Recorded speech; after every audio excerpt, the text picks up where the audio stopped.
we're back here with day 2. It turns out yesterday, trip was canceled due to too much snow and it couldn't be, man, too much snow, right? So we're back here again, man. Welcome back to the school. It's like 6 something right now. I want to say 6:11, 6:12. I'll be there by 6:30, and we'll leave at like, I don't know, probably like after 6:30. You going straight? You couldn't even see me, bro. But yeah, it looks so clear on here than it does on the channel, bro. Because I do all that rendering, it mess it up. Yes, Mr. Romano. So I will be at the door, and I will, don't get insulted. I touch people to count them, to make sure that I've touched you, that you are accounted for. And this is going to happen all day, getting on and off the bus. So don't get mad at me, but I don't want to lose anybody. Don't get lost, please. We'll have a discussion on the bus about that. So hold on.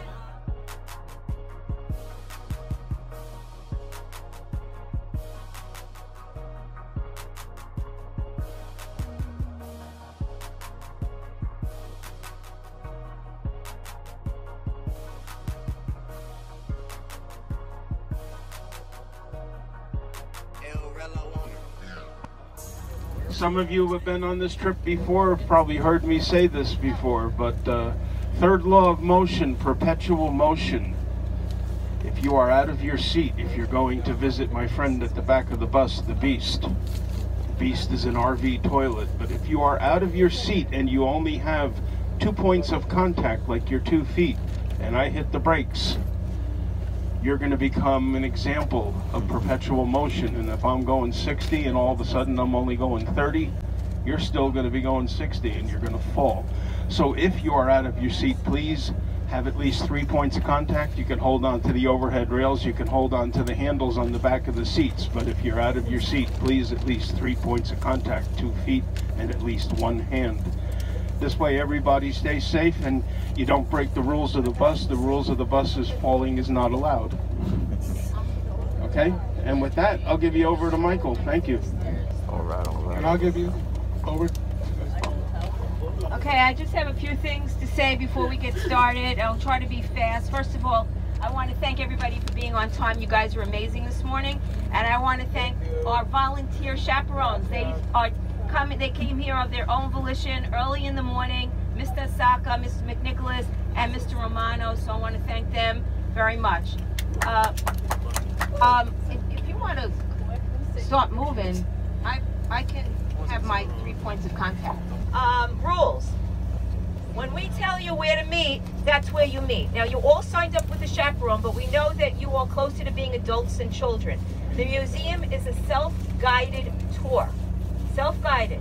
But I do suggest that you try to hang out with one of the experts here. We have 2 Holocaust survivors with us today. Everybody knows Fred, Wave, and Peter, who you are our experts that you can go up to them and say, I don't understand this, what is this about? Also myself as well. Mr. Romano is very well versed as well.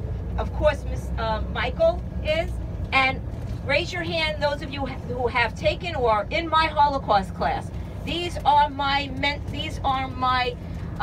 my delegates. You can speak to them. They know a lot. Don't walk by an exhibit, not understand it.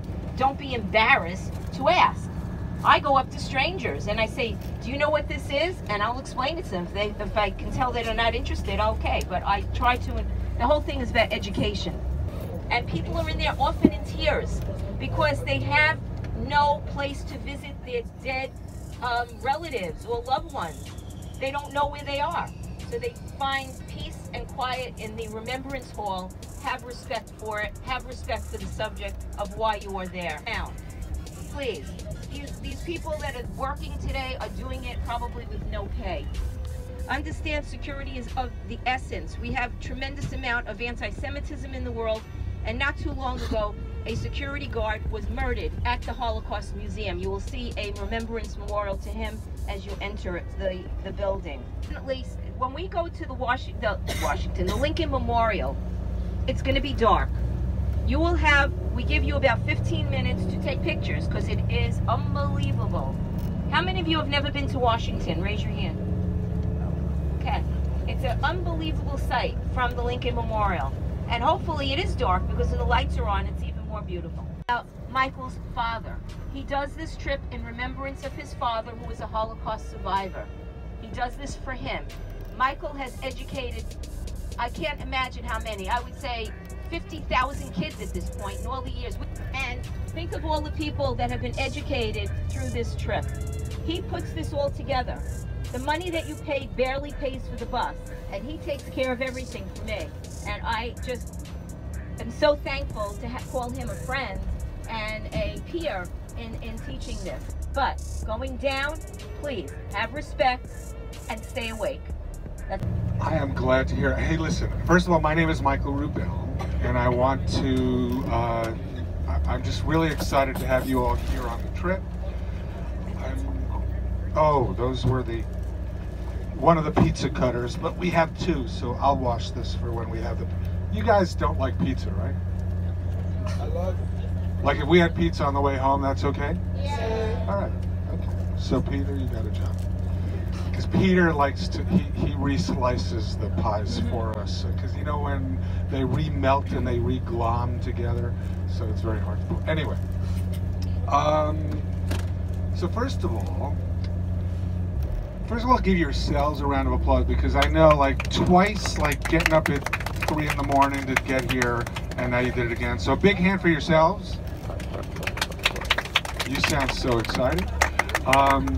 And a big hand for Ms. Mahler, because like I didn't check the website yesterday morning, and we could have had a really great trip to nowhere.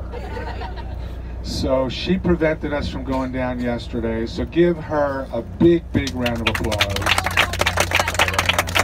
So yeah, this is like, I have kind of lost track. This is about the 130th trip that I've taken students down to the Holocaust Museum. As Ms. Mahler said, my father was a Holocaust survivor. He was in 5 different concentration camps. He basically grew up in the concentration camps. He was 9 years old when the war broke out. He was in his first ghetto at 10, and his first camp at about 10 and a half, 11. And I want you to meet him later, and I have a videotape of him talking about it. So as Ms. Mahler said, if you could actually stay awake during it. I know it's a talking head and it's a little hard and it's early, but I'd love you to meet him, because he died in 1995. So I'll introduce you to him later via the video. Once again, a big hand for Fred, who's one of our survivors who will be sharing his testimony, and a big hand for Peter. And also a big hand for Dave, our transportation engineer, who's going to get us down and mostly home safely. That sun is not that bright, bro. I'm going to tell you all about the trip and everything in a little while, but one of the things that I thought, is anybody hungry? Would you like to eat? Yeah? She's like, oh yeah. So here's the scoop. We're going to be passing around some food. We've got some croissant. Can everybody say that? I love saying croissant. Everybody say croissant. Very nicely done. We've also got some muffins. We've got some like, I think some chocolate chip muffins, and we've got some Aussie bites, which are awesome. They're like organic or all natural, but they're really, they've got to be bad for you because they're really good. And I think we've got some cinnamon buns too. We also are going to have a choice of either water or orange juice. So we'll be passing around that stuff. The one thing is, one of the reasons that I do these trips, it's about teaching the lessons of the Holocaust. And one of the lessons is about basically taking care of each other. And my belief about that is, one of the things about taking care of each other is also about taking care of the earth, taking care of our environment. Hello there.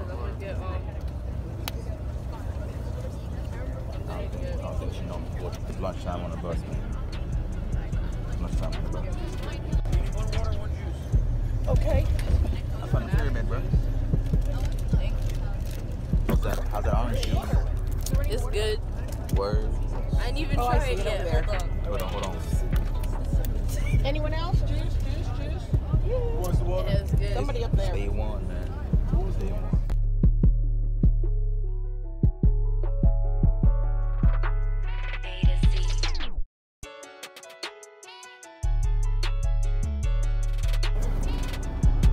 That sun's beaming, boy. The sun is brighter than all outside.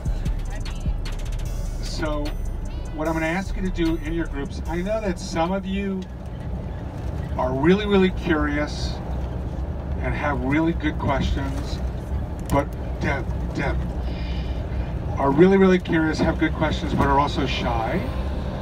Some of you are not so shy, which is also cool. But for those of you who sometimes have a really good question but are afraid to ask it, what I'm going to ask you to do is in your groups, first of all, introduce yourselves to each other, because I know some of you know each other, some of you don't. So like say, hi, and like, what are you interested in? Then, well, you don't have to say hi to each other. Then I'm going to ask you to come up with at least one, but it could be 2 or 3 questions that you have that you like. It's just something you want to know, either that you want to know about the Holocaust or about just about anything about this whole subject, about Jews, about Europe, about the Holocaust, whatever. And come to agreement on 2 questions or 3 questions that you have that maybe you're a little reticent to ask, that you might feel, I don't know if that's okay to ask. Anything is okay to ask. If we don't know, we'll tell you.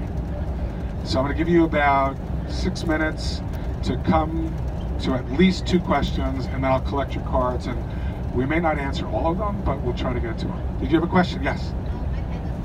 Your pen doesn't work. We'll fix that. Thank you. I'll come back. All right. Any other questions? Okay. Go to work. Come on, team. How's it go, guys? How you doing? So let me introduce myself first. Isaka, Mr. Isaka. That's my name. All right. So what's your name? Amanda. I'm Claudel. Claudel. You know me. What's your name, bro? What's your name? Alex. Alex and Lion. Yeah, man. Anybody else have a pen that doesn't work? Nice to meet you. All right, so let's get to work. Oh, my bad. I didn't see you. Oh, my bad. I didn't all the way in the back. What's up? Okay. How you say? Didn't say. Daniel say? Yeah. Okay, nice. Okay, brother. Whoa, that's all right. Awesome. I'm going to send it to her in a WhatsApp. And she just had a big interview at Yale, and I'm hoping, so we're all hoping. Oh, actually, you could say, happy birthday, Rochelle. Good luck. So you ready? 1, 2. Happy birthday, Rochelle. Good luck. Happy birthday. Because you have, that was a good rehearsal, right? Yeah, I have to hold the button. I thought I could just hit the button. Okay, we'll do it one more time. Now with gusto. 1, 2. Happy birthday, Rochelle. Good luck. We would love to see you on the trip sometime. Oh, you changed it. Great. Awesome. Thank you. So sometimes quality versus quantity. So usually I'll pick out just a few, but I'm going to go through actually most of them because they're actually a kind of a good intro to just generally. So one question that's asked a lot is roughly how many Jews or how many people survived in the Holocaust? And it's a really, really hard question. We don't really have an answer for that. What I can tell you, and I'm going to defer also to Ms. Mahler because she may have a better answer, but what I can tell you is that in terms of the number of people who were murdered, and there's a difference between people who were murdered and people who were died, and people who died. Some people, many, you know, hundreds of thousands, millions of people died during World War II. I mean, you had 20 million Russians die. You had about a total, I think, of about 40 million people dying in World War II. But some people were targeted for extermination and were actively murdered. So there's a difference between when you die of starvation, whether you are a casualty, or as our government likes to call it, collateral damage, is different than when you are actively targeted for murder. So one of the numbers, like if I said to you the number 6 million, what does that represent?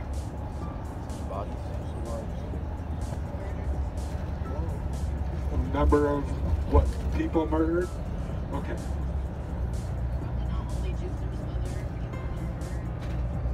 So, sort of. So basically 6 million was the total number of Jews who were murdered. The number 11 million is the total number of people who were murdered. So you had about 6 million Jews and about 5.5 million others who were targeted for extermination. So anybody know, so you had 6 million Jews. What were some of the other groups that were targeted? What, the Christians, right? Jehovah's Witnesses.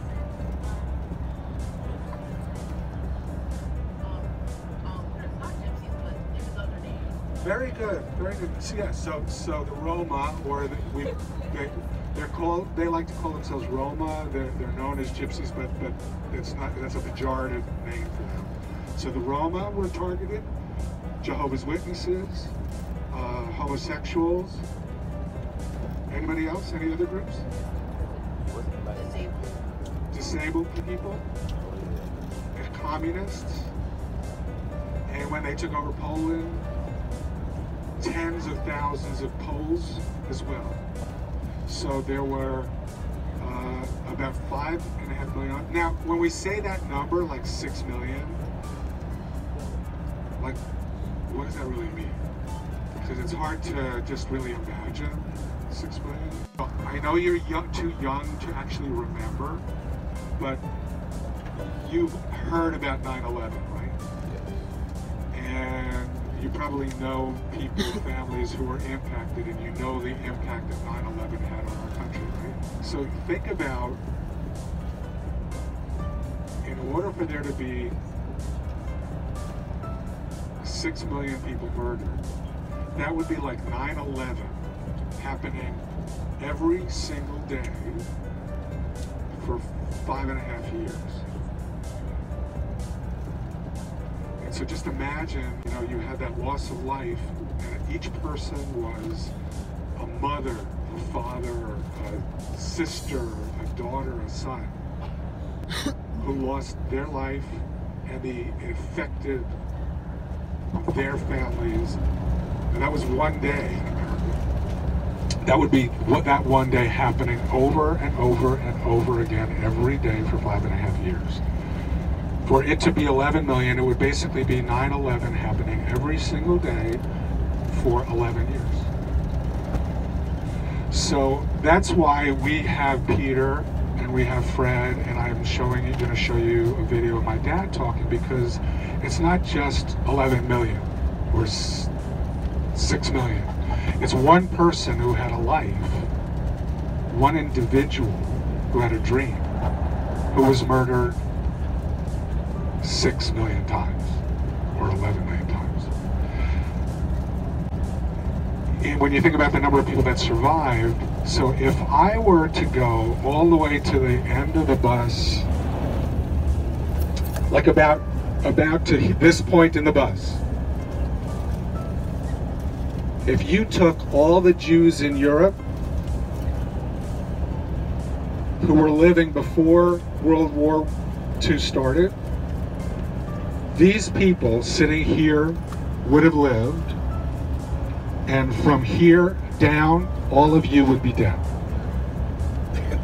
So you had basically 2/3 of all, there were about 9 million Jews at that point in Europe,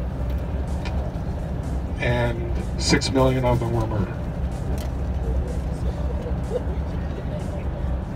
How many survived? Well, you can kind of do the math there.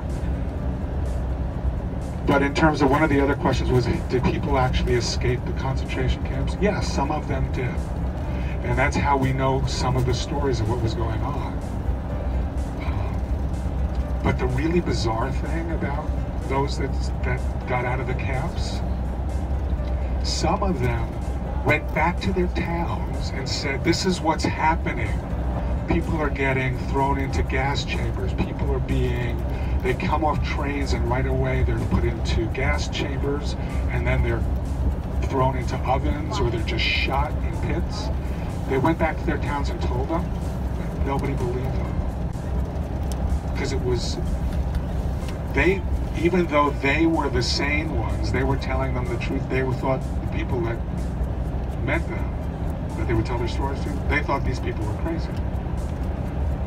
And that's one of the lessons of the Holocaust too, is that sometimes you see things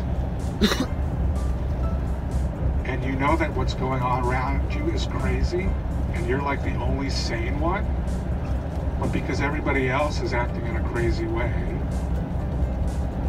you feel like you're crazy. And it's really about your inner strength to be able to stand up, to be an upstander, when everybody else around you is crazy and you know what the right thing to do is.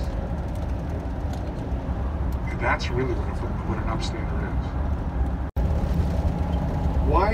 There's a couple of questions about why, first of all, how did they know that there were Jews? Like, how could they tell there were Jews versus other people? So that's a really, really good and important question. Remember, this hadn't happened before. So when the Germans came in and said, okay, we want everybody to sign up. If you want to leave this country, sign up. If you're a Jew, you sign up. So most Jews actually were trying to get out in Germany when it first started, because they didn't know that they were going to be sent to concentration camps. They were told that they were going to be resettled. They told that take your belongings, take only a little bit of belongings, but take just a few, but we're going to resettle you someplace else. And because they didn't know about what was going on, they hoped that they were being told the truth. You want to believe, sometimes even though you see stuff with your own eyes, you don't want to believe it because you just can't believe it. Also, synagogues kept records too of all of their congregants. So one of the things that the Nazis did when they went into countries, they would break into the synagogues and steal the records. Then they would threaten people. If you are a Jew, you have to wear a yellow star. And if you don't wear the yellow star, we will kill you. So what are you going to do? Are you going to take that chance? Probably not. Now, some people did. And in fact, Fred is going to share his story with you. And that's the other thing, you're going to hear my dad's story, you're going to hear Fred's story, you're going to hear Peter's story. Everybody's story is different. My father was in 5 different concentration camps. Fred spent the entire war. He was a Jew, but they didn't know it, and he spent the entire war in Germany. So everybody's got a different story. One of the other questions was, why did everybody hate the Jews? So that's a really, really complicated, unknowable answer in some ways. Jew hatred has been around at least for over 2,000 years. There is a film at the Holocaust Museum that's about the history of anti-Semitism, and I'm going to encourage you all to watch it. But it talks about the history, where it came from. A lot of it actually came from early in the teachings of the church. For thousands of years, the church taught that Jews were the killer of Christ. And it was part of their main teaching. And so throughout Europe, throughout the world, Jews had been persecuted in virtually every country they were allowed to live in. And they would put them in these things called ghettos. Have you ever heard the word ghetto? So we know the word ghetto like from our own country. What's a ghetto? A bad environment. Like it's a bad place in the neighborhood. Okay, a bad place in the neighborhood. It's a place, you know, usually a poor community in our country. And the fact is, in our country, ghettos, just like there, while in some ways it could look like they just happen by accident, they're really systemic problems that we have in our government and our country.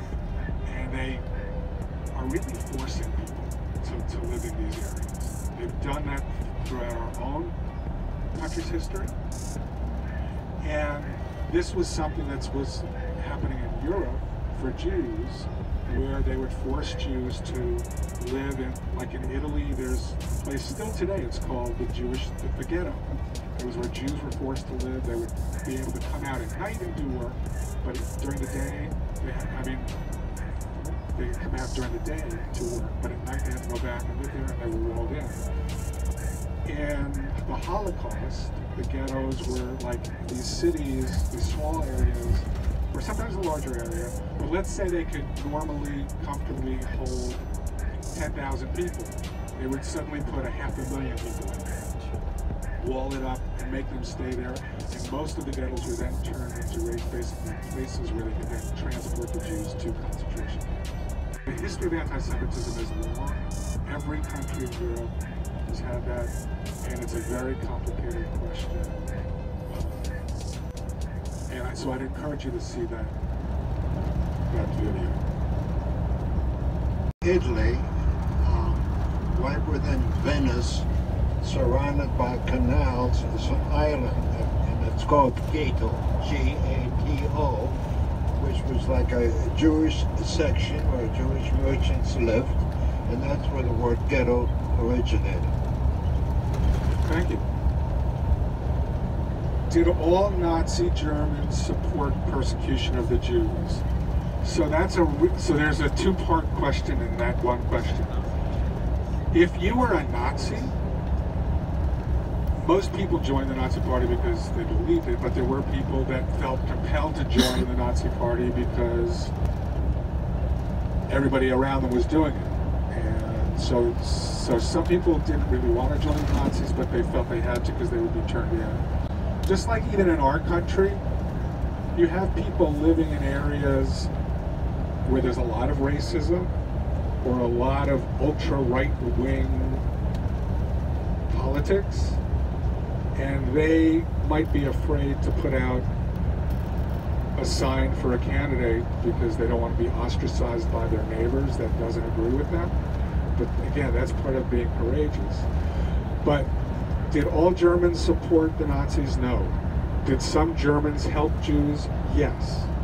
And some people, they're called righteous rescuers. These are non-Jews throughout Europe, and actually in Japan and China, that also saved Jewish lives, and they're called righteous rescuers, and there's a monument to them. There's an exhibition at the museum where you will see the names of hundreds and hundreds of people.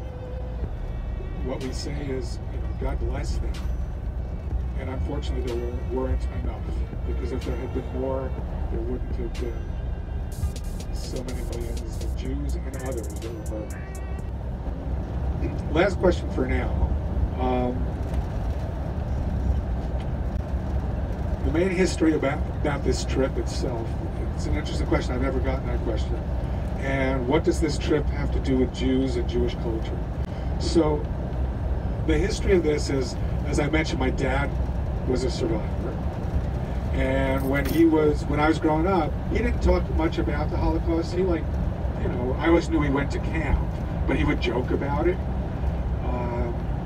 Then finally when you're going to go to summer camp, I was in a camp too, is what I would say. But he didn't want to talk about it much. Most survivors, up until recently, didn't want to talk about it.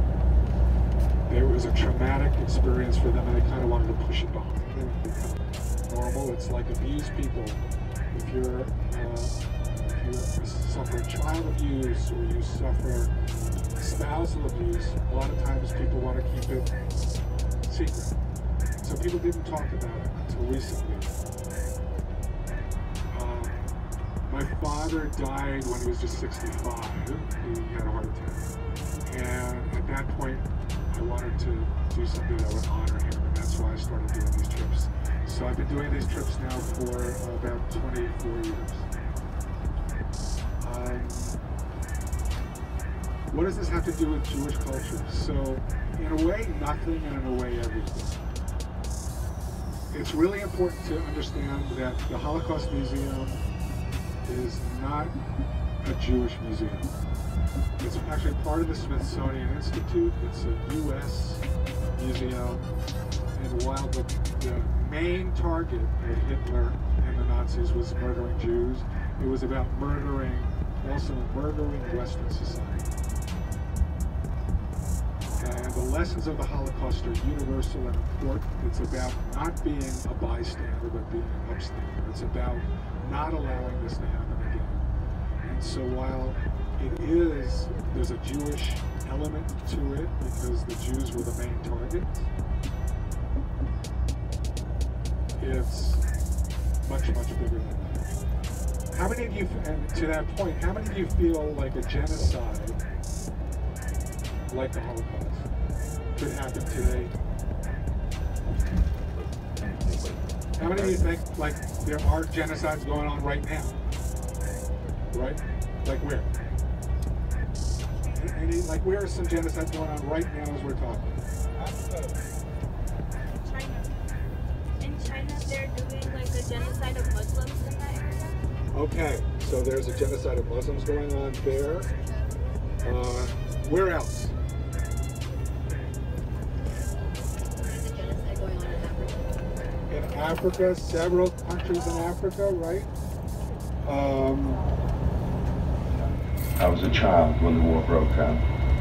I was 9 years old. I'm from Poland, a small village, the youngest of 5 children. What village? Cottage. We had about 13 Jewish families only, and we had an inn. My parents were somewhat older than norm for having a young child like myself, because we had older sisters and brothers. We had a loving family. My father was a religious. We had naturally a religious home. We had a beard that we used, being that we had an inn and we had a large house. Our house was considered the shul, the shtiebel, and they would come to us for Saturday they walked to for Shabbos services. But when the war broke out in 1939, I was 9, and slowly and systematically the Germans took away little by little, and they weakened us slowly. Do you remember when you the first memories, the first glimmers? I remember certain things as a child. I mean, I was bewildered and very impressed with German soldiers, polished buckles and wonderful uniforms and all that, and fear and sort of in awe and admiration. And then they started with signs. I remember they came into our house and they ransacked our property inside, and they started looking for things, and they pushed us around. Not myself, but my mother, my father. You saw? Yes. How old were you? I was 9. They started putting out signs for Juden und Hundeschule verboten, which means for Jews and dogs, school for was forbidden. And then they took us to a ghetto crossing. And that was at the airport, and we worked there, and we were under heavy guard. But after a while, they separated us. Just a systematic, this is the slowly take away first this, and then a little bit more, and a little bit more. They leave you with a little hope, because you can't believe anything in your past, because it's almost like an abused person, you feel you have to do something wrong, that you feel sort of withdrawn. So you want to protect, you don't want people to know necessarily that you were part of this. People would ask, I would make a joke, yes, I was a... One thing that just came up for me that I didn't realize, one of your questions actually brought out for me, one of the questions was, did anybody escape the camps? And it never dawned on me before. My dad had, was one of those people who he had escaped 2 concentration camps, so he had escaped twice. But then, as he said, he was on his way to going to a death camp, because there are different kinds of camps. There were slave labor work camps, and then there were killing factories. And so he was on the way to a killing factory both times, and he escaped there and snuck back into the original concentration camp that he was in. So thank you for your question, because it never dawned on me that he had escaped a couple of times.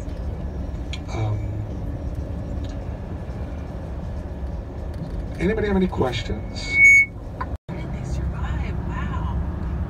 Amazing. Yeah, so that's a really good question, because a lot of people will say, well, wait a minute, was your dad really in a camp? I mean, how did he get, did he smuggle the pictures out? Where'd they come from? So remember, he said that he had relatives here in the United States that he stayed with. Also, his brother, he was never, my Uncle Mark had never been in a concentration camp. He had escaped to Russia before the war broke out. He was, I'm not sure what Uncle Mark was doing. He was in sort of the black market in Russia or something. But he, so those relatives had pictures of the family, and then he got them when he came to the United States. I did want to point out, there was one picture where you see a young boy, and that was my father after the war. So imagine that that picture of the boy, that was already 5 years after he first went into a concentration camp. So he was just like this little boy when he was in his camp. Okay, and so here. Okay, a couple of things. Number one, remind me to tell you later about, well, I can tell you quickly, even though it's a long, sad story, especially the whoever in my class read the book Neighbors. It turned out she survived, and she went home to her town where her neighbors murdered her. So after surviving a camp, her own neighbors murdered her when she tried to go home.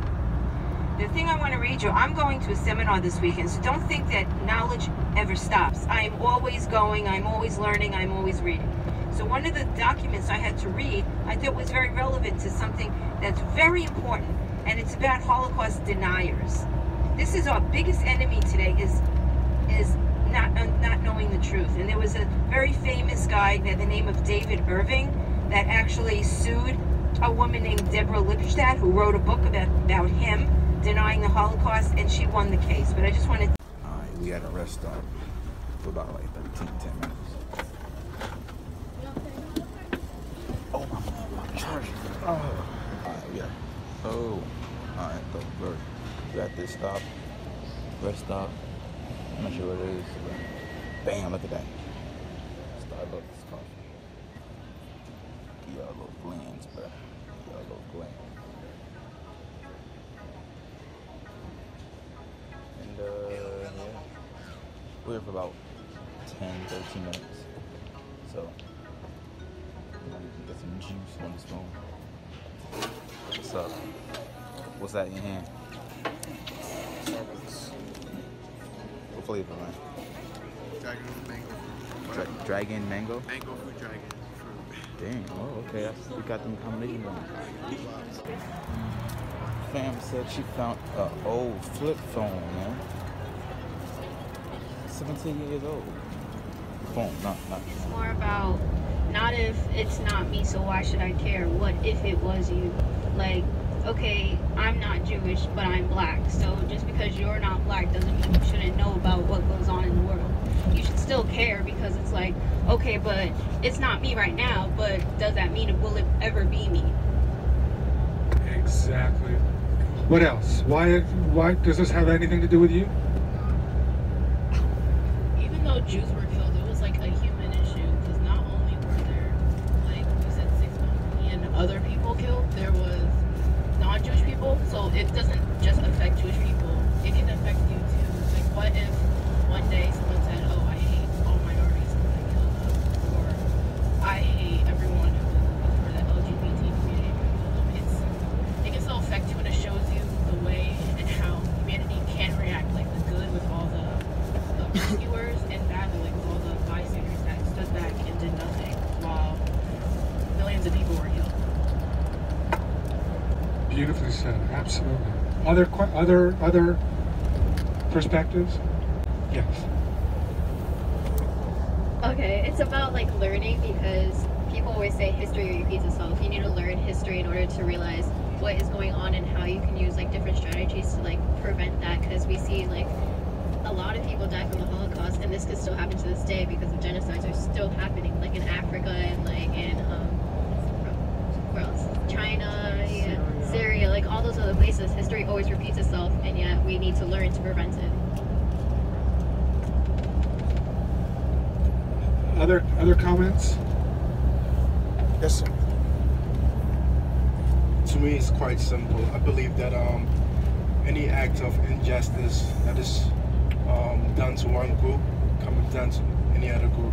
So as humans, we have to come up with a system of justice and fairness, and it's all about empathy. So. It's about a system of justice for all, for everybody. That we cannot be free, we cannot have justice if it's only for me. We are really, really lucky that they're here with us. They insist on coming. They won't let me do my trip unless I take them. And you can share with your children. You got to meet a survivor and talk to them and ask them questions. So please use them, ask them questions. So without further ado, big welcome for Peter Fleuihman. We insist on doing these trips because we get all these thousands of frequent flyer miles.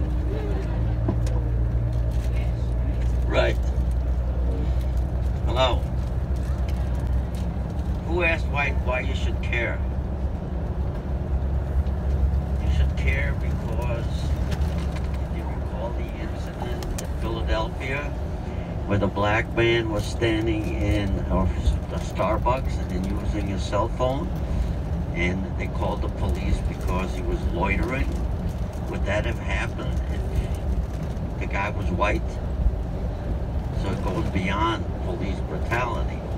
As we said, every story is different, and I was fortunate. When you hear my story, it is totally unlike what Michael's father went through.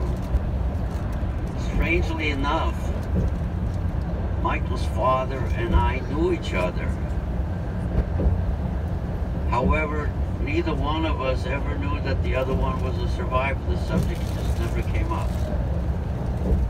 It's possible that having lived under the Nazis for 3 years in Czechoslovakia from 1938 to 1941, from the time I was 11 till I was 14, to be able to be here. But actually, before I do that, I want to go into a little bit of history to make you aware how the Holocaust actually was able to happen, and found out that the Gestapo had actually taken them away to a concentration camp. That made him realize the potential danger we were in, and he started looking around to see how we could take advantage of this program that I just described. And somehow, I had two uncles that saw the handwriting on the wall long before my father saw, and it left Czechoslovakia in late 1937, early 1938, one of whom was settled here in the United States. Somehow my father was able to reach out to my uncle here in the United States, and my uncle was able to provide us with immigration visas to go to Mexico. there was frankly no country that was really willing to accept immigrants, including the United States. Just as an aside, there was a program called the Kindertransport, where Jewish families in Austria and Germany particularly were encouraged to send their children overseas in the hopes that they would be safe and that they could reunite with them after the war. When you see something happening that shouldn't be happening, you cannot be a bystander. And the reason that we were able to go on is because a total stranger at that train station, the man that operated the currency exchange, saw what was happening to us and decided that that just wasn't right and came to our assistance. He put us up for the night. He took my father and that basket to see the police chief the next morning, and him helping to explain to the police chief that even though the name was the same, Paul Fleuihman, was a case of mistaken identity, and the gift of that basket, because the Spaniards hadn't seen anything like that during the Civil War, cleared up the misunderstanding.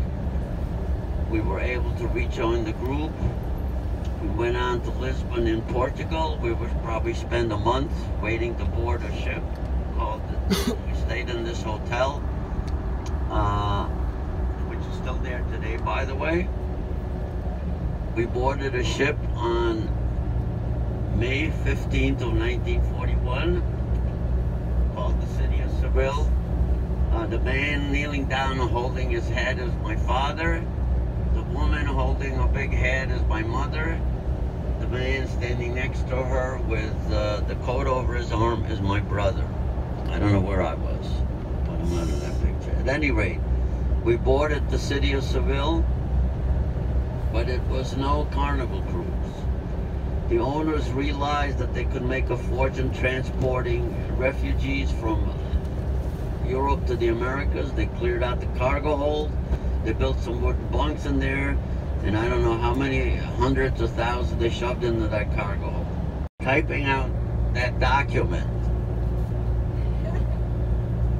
it's hard to see, but he typed out the visa that allowed us to come to the United States, which I still have today. So a few days later, we boarded a ship, a U.S. Cruise ship that stopped by in Havana. We came to New York Harbor on June 11th of 1941 in the driving rain, welcomed by that lady that stands in the harbor. We did not go to Ellis Island.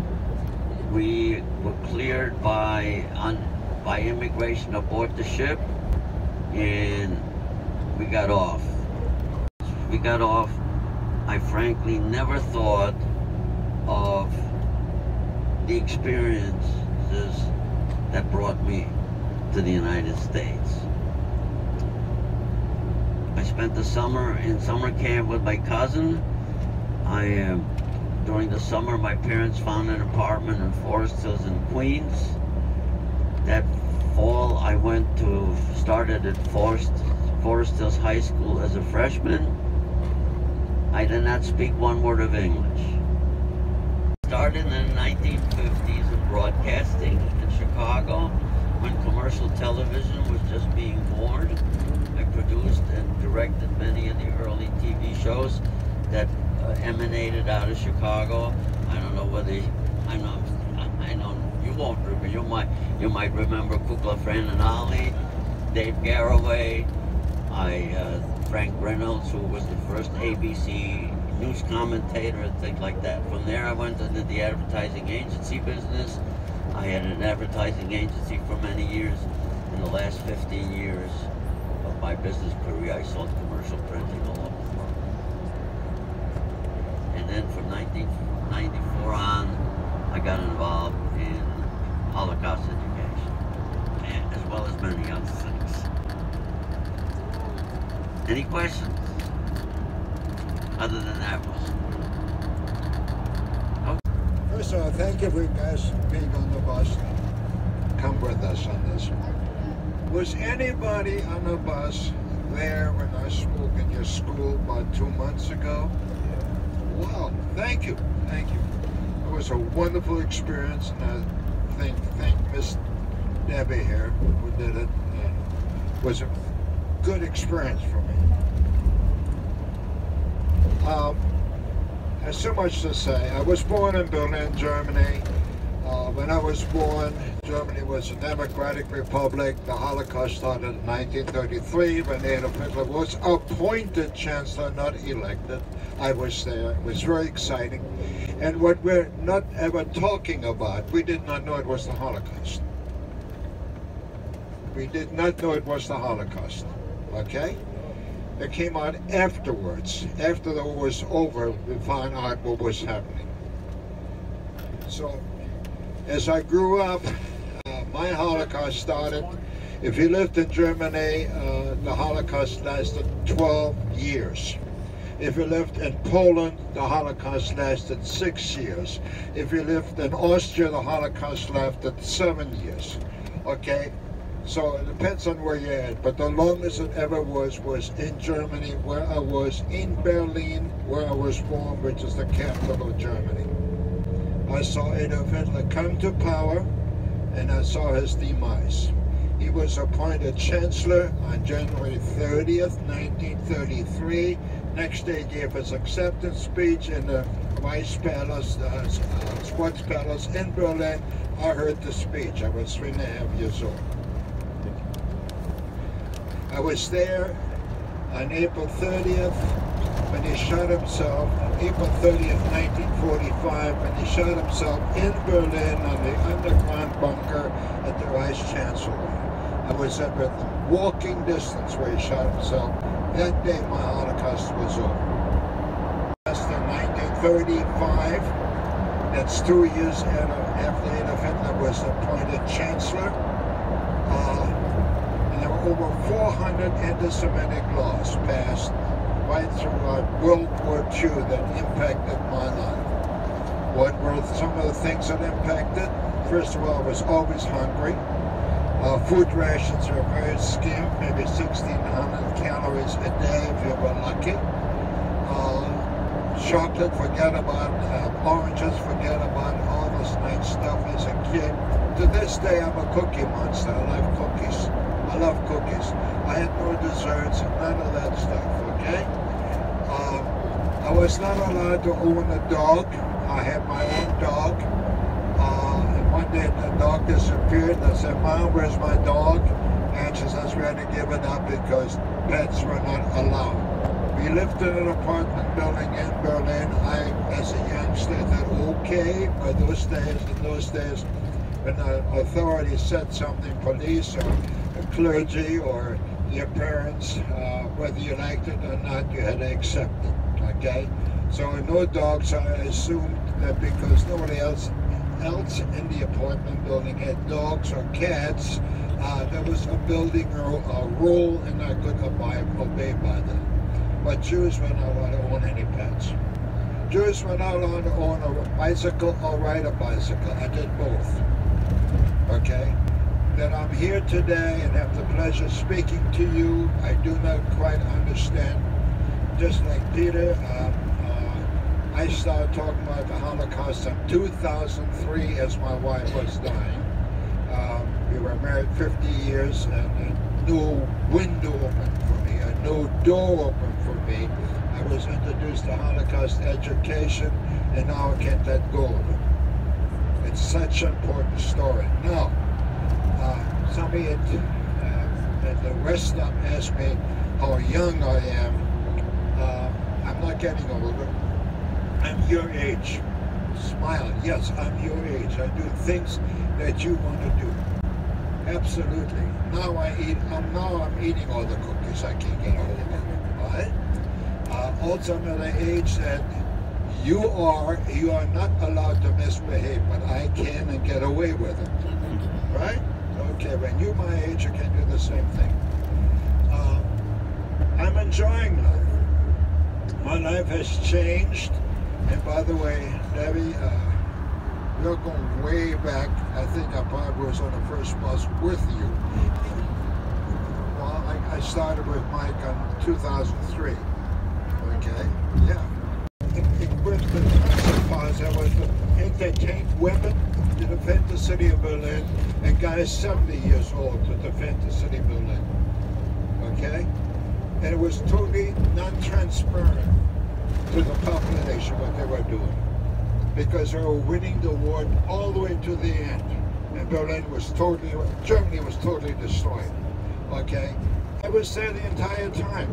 I saw all of that.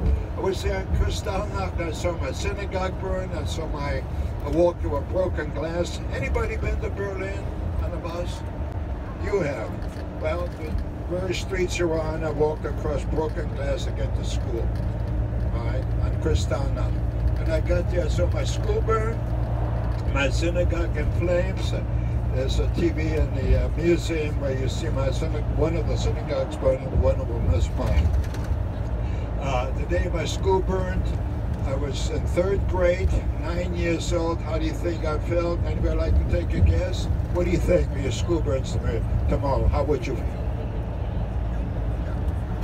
How would you feel? Just see. Good, bad? Bad? Yeah, sure. I was elated. No school. See, I'm a kid. Think about it. And I did not know what it was all about. That all came out afterwards. Okay, then I know I was being discriminated against, so that's life. You have to obey laws, okay? I was not allowed to go to see the Olympics in Berlin, and I'm not allowed to go to the movies, I'm not allowed to go to the zoo in Berlin. It's beautiful. What to do, I'm sorry for the cut, but you know, the video was kind of long, so part 2 will be in the description below, so go there and check it out.